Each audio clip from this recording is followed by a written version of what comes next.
Quem luta com monstros deve velar para que não se torne também um monstro. Nietzsche.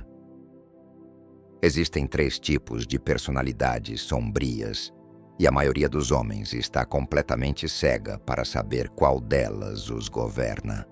Essa ignorância não é inofensiva. É por isso que são manipulados, descartados, esquecidos. Mas os poucos que conseguem olhar no espelho e ver a escuridão pelo que ela realmente é, vencem. Porque o poder pertence àqueles que param de fingir que são bons e começam a dominar a sombra que realmente os impulsiona. Se você não sabe qual delas governa seus instintos, suas emoções, sua ambição, então o seu destino já está decidido. E a parte mais trágica, a maioria dos homens pensa que é forte, mas na verdade está apenas emocionalmente viciada em admiração. Essa é a maldição do primeiro tipo, o narcisista. O narcisista não ama a si mesmo. Ele precisa ser amado. Ele precisa ser visto, aplaudido. Ele entra em uma sala e imediatamente começa a calcular. Não poder, não oportunidade, mas atenção. Quem está olhando? Quem não está? Quem o elogiou? Quem o ignorou? E nesse teatro desesperado por validação, ele se torna escravo da percepção. Mas ele não enxerga dessa forma. Ele acredita que é apenas confiante, carismático, destinado a algo grandioso. Chegará até a convencer você de que é seguro de si. Mas na realidade, ele tem pavor de uma única coisa: ser invisível. O narcisista constrói toda a sua vida em torno da admiração e ainda assim, nunca se sente admirado o suficiente. Porque por trás de toda a performance, existe algo apodrecendo, um orgulho frágil, um insulto, e ele entra em colapso, uma rejeição, e ele planeja vingança. O narcisista não é forte, ele está faminto, e quanto mais se alimenta de elogios, mais precisa deles para sobreviver. Você o verá em qualquer lugar, barulhento, calculado, ligeiramente polido demais. Ele sorri abertamente, mas está sempre escaneando o ambiente em busca de sinais de desrespeito. Se você o elogia, ele brilha. Se você o ignora, ele murcha. Mas se você o desafia, ele se quebra. Nesse instante, você presencia a máscara cair. O narcisista não tem defesas, tem ilusões. E quando essas ilusões se racham, ele desmorona em um de 2 extremos: raiva ou desespero. Nenhum deles é controlado, nenhum é racional. Ele é um império construído sobre espelhos.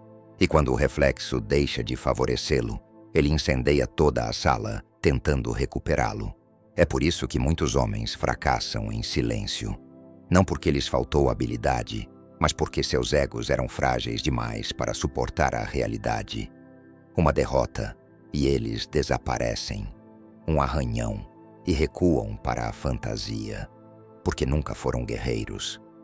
Eram crianças presas em corpos adultos, desejando aplausos em vez de conquista. Mas não se engane, o narcisista ainda pode ascender, e muitas vezes ele ascende, porque sabe usar a máscara perfeita. Ele se adapta ao que você admira, ele se torna aquilo que você quer elogiar.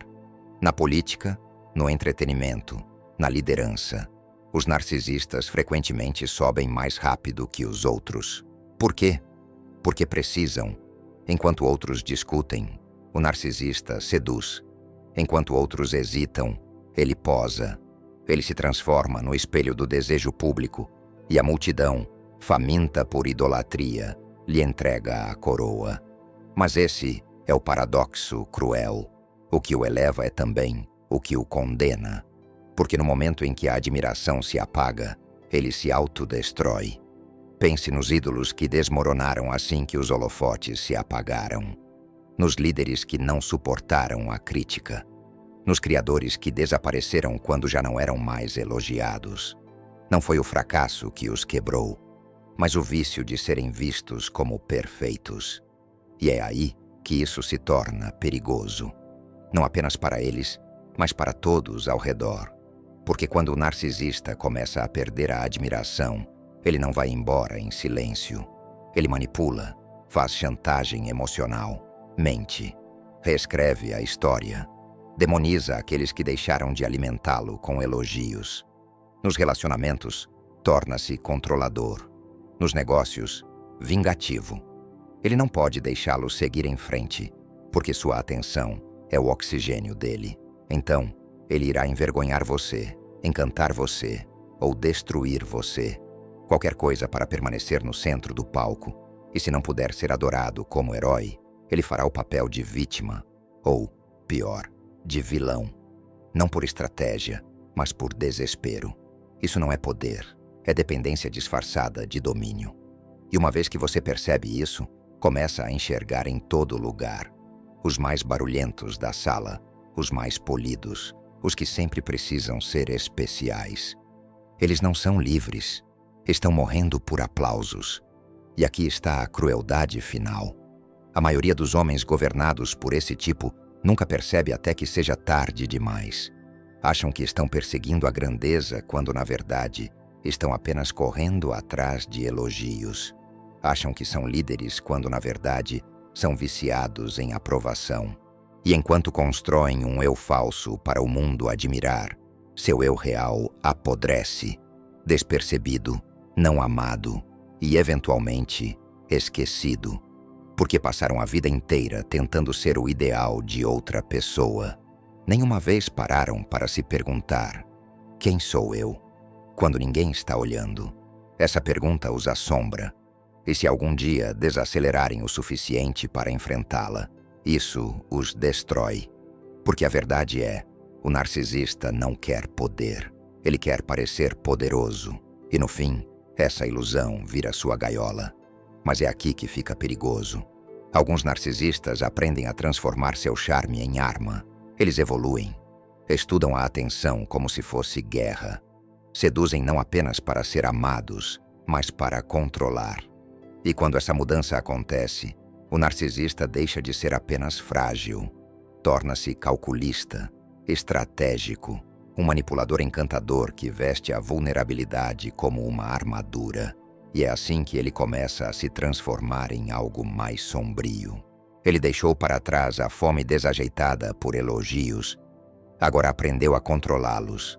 Não mais uma criança implorando por atenção. É um artista que entende a audiência melhor do que ela mesma. Tornou-se refinado, seletivo, armado. Mas não se engane. A ferida continua lá. Ele não seduz porque quer se conectar. Seduz porque isso lhe dá vantagem. Os elogios deixam de ser alimento e viram moeda. Ele os troca por lealdade, obediência, culto. E nessa nova forma, o narcisista torna-se perigoso não só para si, mas para todos que confundem sua máscara com profundidade. Porque uma vez que você acredita em sua ilusão, ele passa a possuir você. E quando ele te possui, ele se alimenta.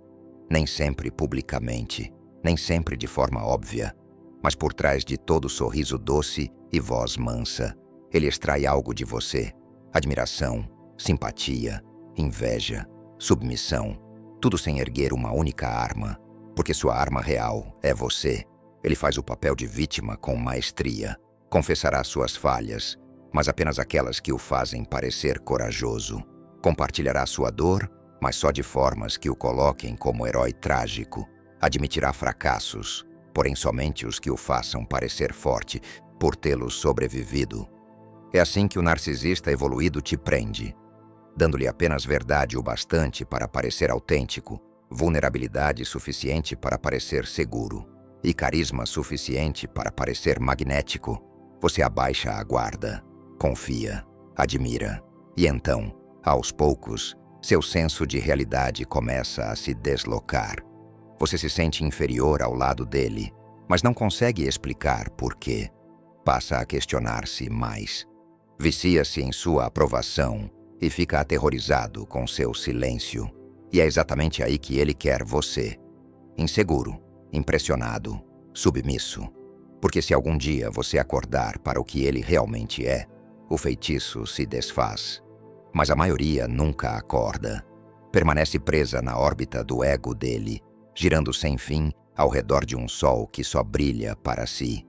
Confundem confiança com superioridade, confundem narrativa com honestidade, confundem expressão emocional com profundidade emocional. E pagam o preço em silêncio, perguntando-se por que sempre se sentem invisíveis, não ouvidos, indignos ao lado de alguém que diz amá-los. Porque o narcisista não constrói conexões. Ele constrói espelhos. E você só é valioso para ele quando reflete algo que ele quer ver. No momento em que você lhe devolve um reflexo que ele não gosta, sua independência, sua raiva, sua força, ele te pune. Às vezes com distância, às vezes com crueldade, às vezes com um súbito e inexplicável afastamento. E cada vez ele enquadra tudo como sua culpa, porque o narcisista evoluído é mestre na arte de culpar. Isso o torna tão difícil de confrontar. Você não pode discutir com ele. Ele já ensaiou cada resposta. Você não pode acusá-lo. Ele vira a acusação contra você. Você não pode envergonhá-lo, porque ele usará sua acusação como prova de que o problema é você. E se você tentar partir, ele volta a ser tudo aquilo que você amava, tempo suficiente para te trazer de volta. Ele não quer você. Ele quer sua admiração. Ele não te ama. Ama como você o faz sentir sobre si mesmo. E quando não precisar mais de você, te descartará com delicadeza, poeticamente, às vezes até com lágrimas. Mas te descartará do mesmo jeito, porque o narcisista não está aqui para construir ao seu lado. Está aqui para construir a si mesmo. E você é apenas mais um tijolo em sua imagem. E ainda assim, você vai sentir falta dele. Essa é a verdadeira crueldade. Mesmo quando o vê claramente, mesmo quando entende a manipulação, mesmo quando finalmente vai embora, algo dentro de você dói. Porque o narcisista é perito em se imprimir na sua psique. Ele será o primeiro a dizer algo que ninguém mais ousou dizer. Será o único que notou aquele detalhe que você sempre escondeu. Lembrará de coisas que ninguém mais lembra e te dará um gostinho de ser completamente visto antes de arrancar isso de você. Isso é a droga. E uma vez que você provou, todo o resto parece insosso. É nisso que ele aposta. Porque mesmo que você o odeie, se ainda o lembra, ele venceu. Mas a maior tragédia, o narcisista nem sequer sabe quem é. Por todas as máscaras que usa, por todas as identidades que cria, por todas as pessoas que espelha, o núcleo é oco. Não existe um eu estável, apenas imagens mutáveis tentando vislumbrar algo real. Ele é ao mesmo tempo mestre e prisioneiro da performance. E quando a multidão se vai, o aplauso some e ninguém mais observa, resta o silêncio. E isso o aterroriza, pois nesse silêncio não há reflexo, apenas a pergunta assombrosa: quem sou eu se ninguém está olhando? E ele não tem resposta. Então começa a performar outra vez. Outra plateia, outro palco, outro espelho, sempre fugindo da quietude que o forçaria a ver a verdade. E agora você deve se perguntar: esse tipo vive em você? Seus objetivos são realmente seus ou apenas isca para aplausos? Você age por si mesmo ou pela versão de si que espera que os outros admirem? Você deseja crescer ou deseja apenas parecer que cresce? Porque se você se enganar aqui, nunca escapará da gaiola do narcisista. Passará a vida atuando, agradando, posando e morrendo por dentro. Mas se responder com honestidade, algo raro acontece. Você para de atuar e começa a se tornar. Porém, o caminho até essa clareza é brutal, porque uma vez que você destrói a ilusão, outra ainda mais sombria espera por baixo dela. A maioria das pessoas nunca ultrapassa a fase do narcisista. Suas vidas inteiras se perdem na apresentação, viciados em admiração, escravizados pela própria imagem. Mas um raro grupo evolui. Eles param de precisar ser admirados e começam a precisar vencer. Esses homens já não correm atrás de elogios, perseguem controle. E nessa evolução fria nasce o segundo tipo, O maquiavélico. O maquiavélico não se importa se você o ama. Não se importa se você o teme. Ele só se importa que você o obedeça. Enquanto o narcisista deseja atenção, o maquiavélico deseja vantagem. Ele estuda as pessoas como se fossem plantas baixas. Só fala quando isso move o tabuleiro. Não confia em ninguém, porque sabe que o jogo não é sobre ser querido, mas sobre ser intocável. A personalidade maquiavélica é construída sobre uma única crença central.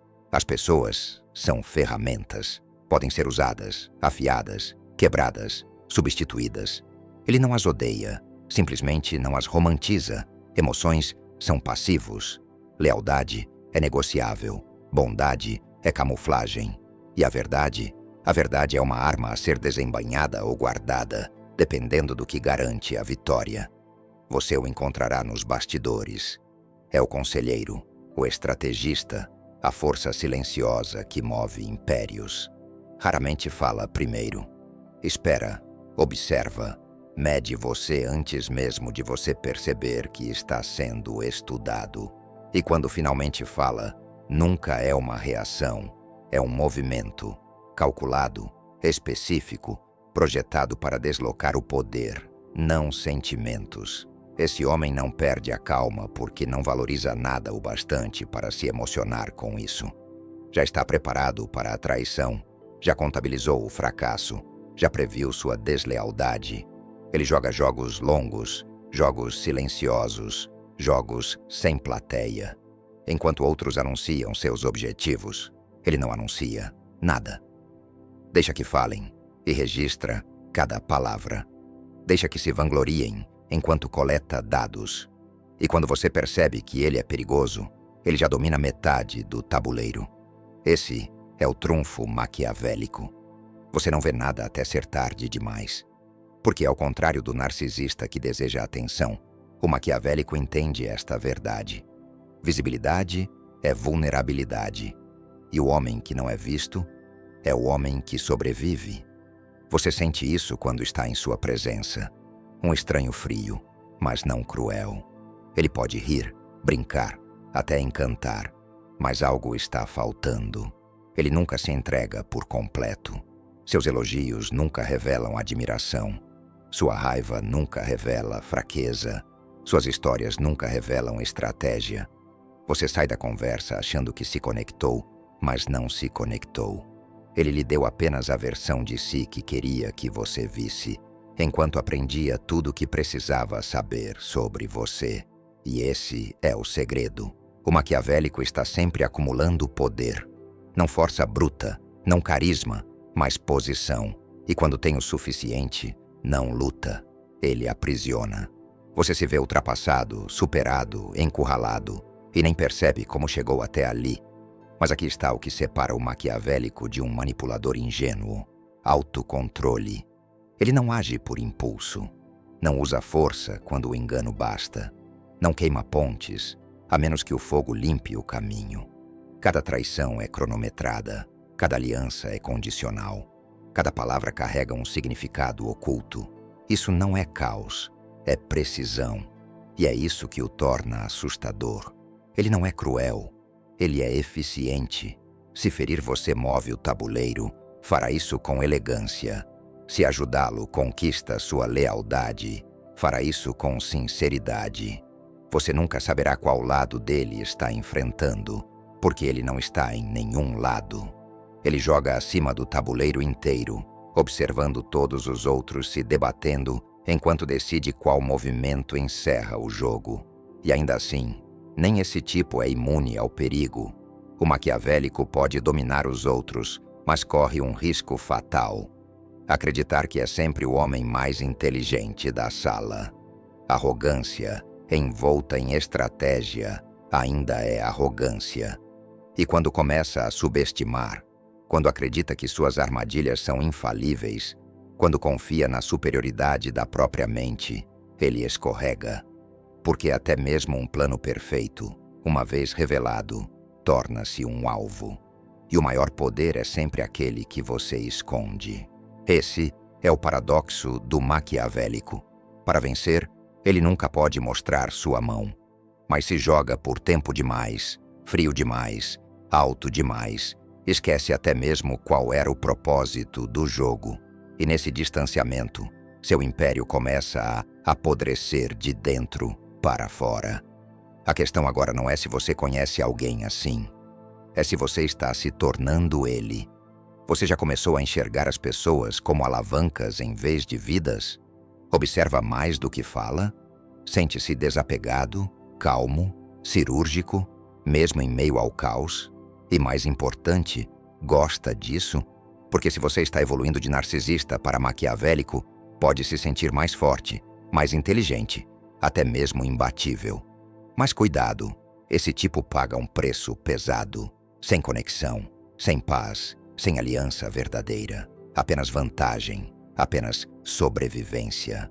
E uma vez que escolhe esse caminho, não há retorno à inocência, apenas o próximo nível de escuridão. Ele não confia em você, ele não confia em ninguém. E é isso que o mantém afiado. O maquiavélico acorda já jogando o jogo, antes mesmo de checar o celular, antes de dizer uma palavra. Cada dia é um campo de batalha, não de violência, mas de posicionamento. Ele não precisa gritar para ser temido, só precisa saber o que você deseja, porque o homem que conhece seu desejo possui suas decisões. E o maquiavélico aperfeiçoou isso. Ele estuda as pessoas ao redor como um cientista.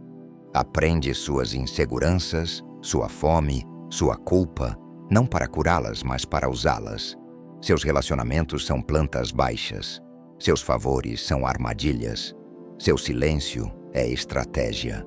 E quando chega a hora de atacar, ele não ergue a voz. Puxa um fio e toda a ilusão desmorona. Esse homem entende o que a maioria jamais entenderá. Controle é mais poderoso que afeto. Influência dura mais que intimidação. Se o narcisista precisa ser adorado e o bruto precisa ser obedecido, o maquiavélico precisa apenas ser obedecido sem resistência. E é isso que o torna perigoso. Você pensará que foi sua ideia se submeter. Acreditará que confia nele porque escolheu isso. Mas cada palavra que ouviu, cada elogio que recebeu, cada história que ele contou foi planejada, não para sua aprovação, mas para sua obediência. Ele não precisa convencê-lo, só precisa criar o ambiente em que resistir pareça exaustivo e concordar pareça natural. E quando você perceber que foi conduzido, já estará preso demais na teia para escapar. Mas isso não é sobre manipulação mesquinha. O maquiavélico não perde tempo com joguinhos emocionais. Sua visão é maior que atenção ou vingança. Ele quer império, controle sobre todo o tabuleiro, não apenas uma peça. E é por isso que frequentemente acende. Nos negócios, na política, na guerra, o estrategista frio está sempre por trás do trono, se não sentado nele. Ele calcula não apenas pessoas, mas sistemas. Encontra a dobradiça mais fraca da estrutura e aplica pressão. Ele não precisa de um trono para governar. Só precisa que o homem no trono lhe deva um favor. E essa é a genialidade. Enquanto outros correm atrás do poder diretamente, ele o adquire indiretamente, por meio de dívidas, segredos e silêncio. Ele não luta para governar a sala. Faz com que aquele que governa a sala pergunte a ele o que fazer em seguida. Mas aqui está a maldição desse tipo. Ninguém realmente o conhece. E esse isolamento, embora poderoso, torna-se sua própria prisão. Porque quando todos ao seu redor são peões, ninguém nunca está de fato próximo. Você começa a questionar a lealdade mesmo quando ela é real, antecipar a traição mesmo quando ela não vem. Torna-se viciado em superar todos e paranoico de que alguém possa fazer o mesmo com você. Assim, você nunca relaxa, nunca confia, nunca para de vigiar. Mesmo na vitória, há tensão. Mesmo na paz, há planejamento. Porque o maquiavélico confundiu maestria com significado. Ele dominou o jogo, mas perdeu o propósito de jogá-lo. É aqui que começa a virada sombria. Alguns maquiavélicos se cansam de fingir, de representar, de esperar. E nesse cansaço, abandonam a estratégia por completo. O que surge em seu lugar não é cálculo, mas caos. A frieza se transforma em crueldade. A precisão se transforma em destruição. O manipulador se torna o destruidor. Porque, eventualmente, até o maquiavélico se cansa de puxar cordas. Ele quer sentir algo real. Mas uma conexão verdadeira já lhe é impossível. Então, ele busca outra coisa: sensação, risco, dor, poder pelo poder em si. É assim que o estrategista se transforma no terceiro tipo, o mais temido de todos. Antes dessa descida, você deve se perguntar: já chegou aqui? Você está jogando tão bem que já parou de perguntar por que começou a jogar? Está se isolando para se proteger? Ou porque já não acredita em nada além do controle? Seus relacionamentos se tornaram transações. Sua identidade se tornou estratégia? Porque se você já vive na mente do maquiavélico, então sabe como isso termina. Vitória fria, salas silenciosas, sem confiança, sem paz. Apenas uma mente que nunca para de girar e um mundo que nunca parece seguro o bastante para deixá-la descansar. E a partir daqui, a próxima fase não é mais alta, é mais profunda, mais primal, mais impiedosa e muito menos humana. Ele não precisa da sua aprovação, não precisa da sua lealdade, não precisa nem da sua atenção. O terceiro tipo já superou os jogos por completo. O psicopata não planeja como o maquiavélico, nem deseja admiração como o narcisista. Ele age em puro impulso, pura vontade, pura dominação, sem culpa, sem vergonha, sem hesitação. Enquanto os outros ficam presos calculando riscos, ele já está em movimento. E quando percebem o que está acontecendo, já acabou. O psicopata não se preocupa com reputação.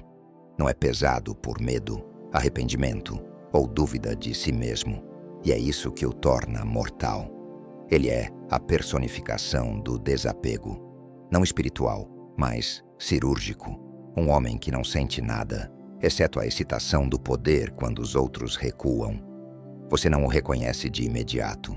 Ele nem sempre parece caos. Na verdade, muitas vezes é calmo, calmo demais.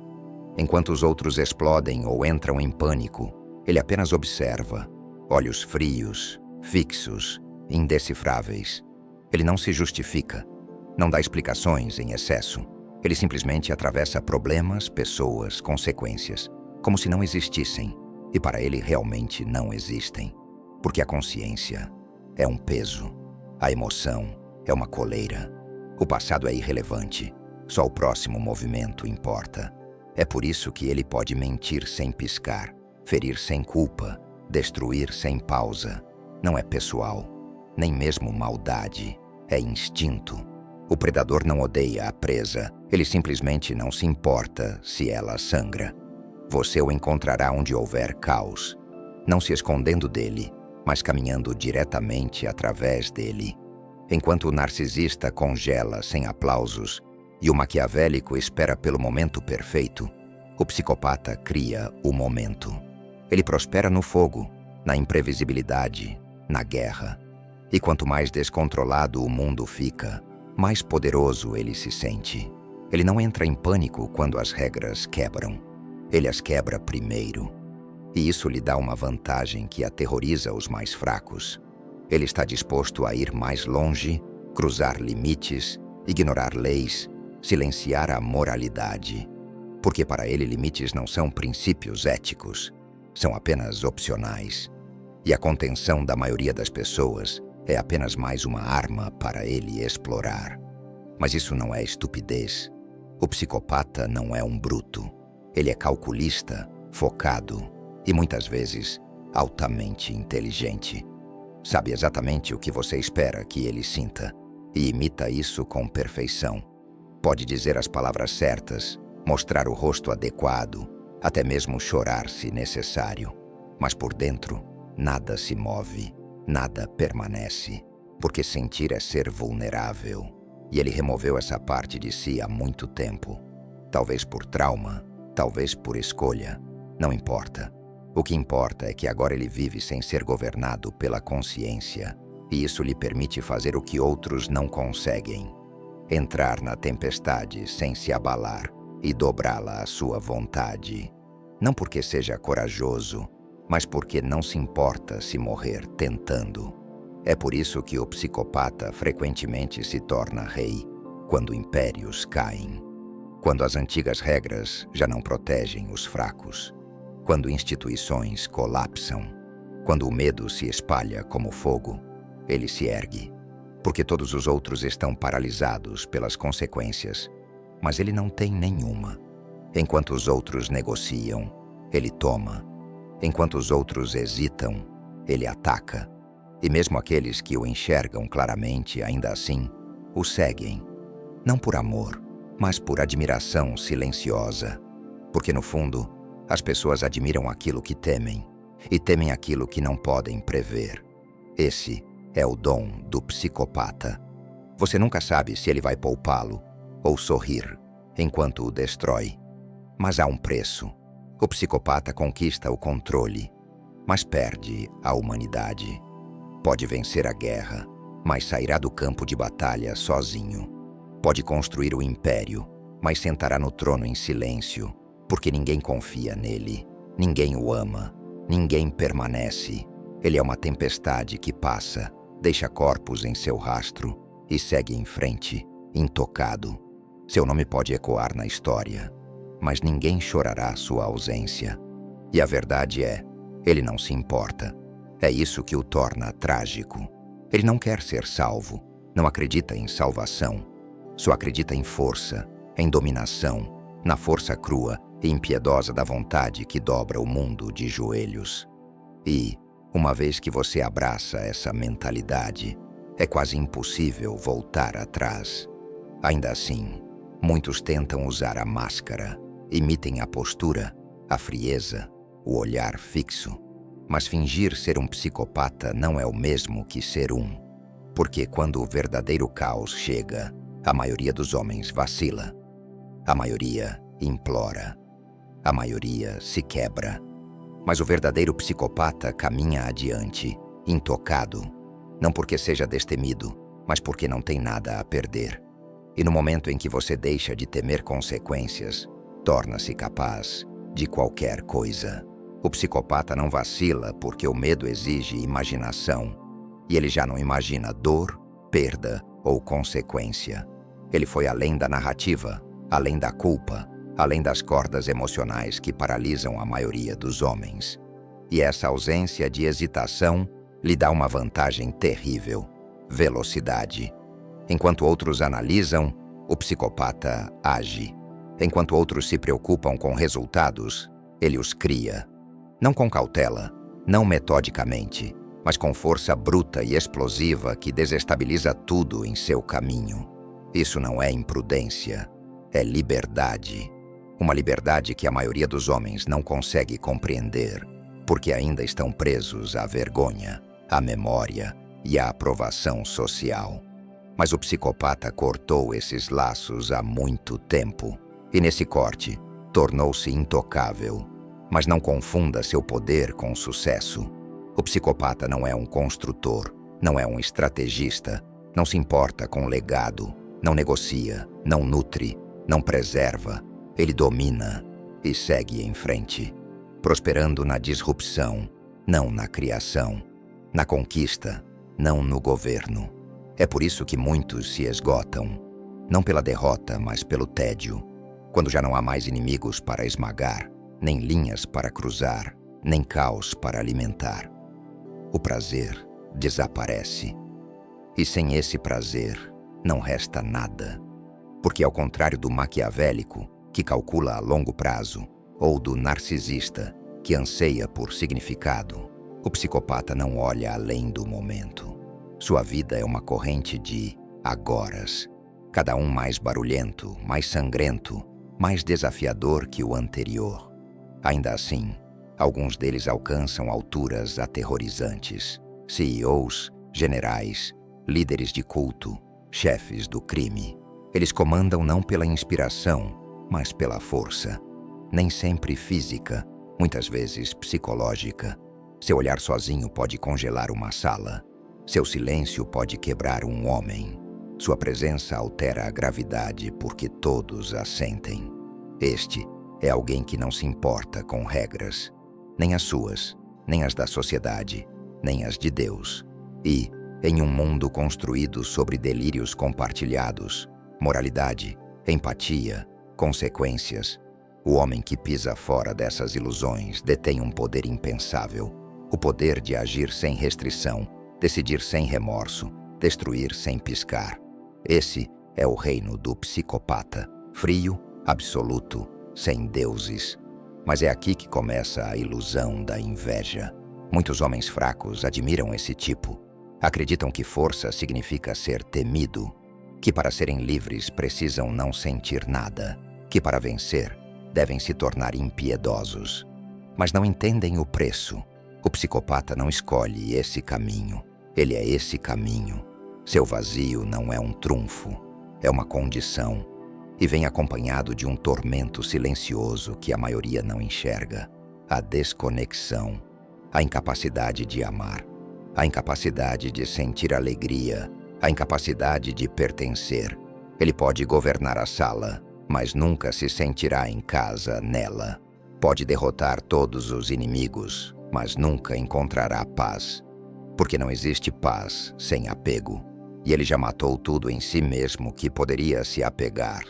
Pior ainda, quando o psicopata fracassa, ele implode. Não com emoção, mas com vazio. Ele não entra em espiral como o narcisista. Não recalibra como o maquiavélico.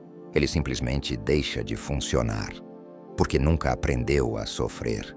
Nunca aprendeu a esperar. Nunca aprendeu a reconstruir. Só sabe dominar. E quando a dominação falha, não sobra nada.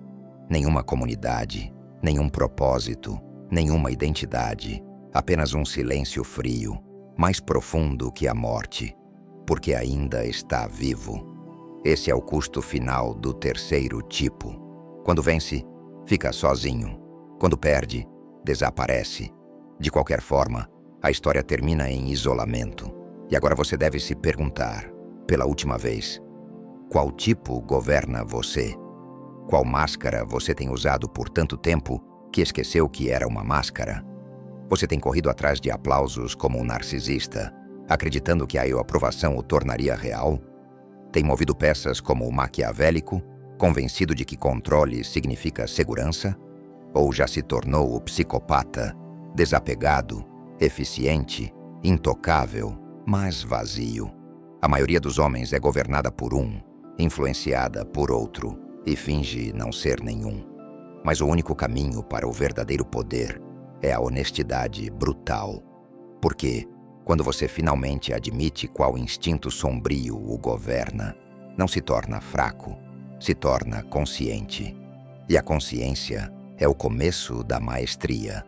Não para suprimir a sombra, mas para dirigi-la.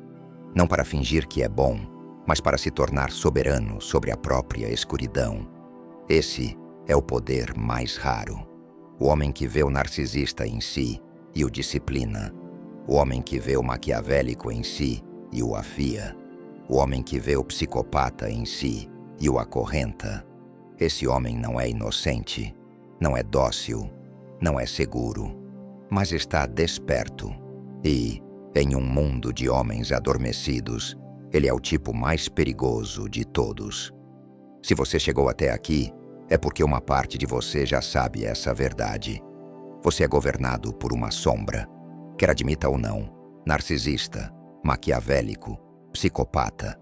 Um deles já sussurra em seus instintos, molda suas escolhas, determina seu destino.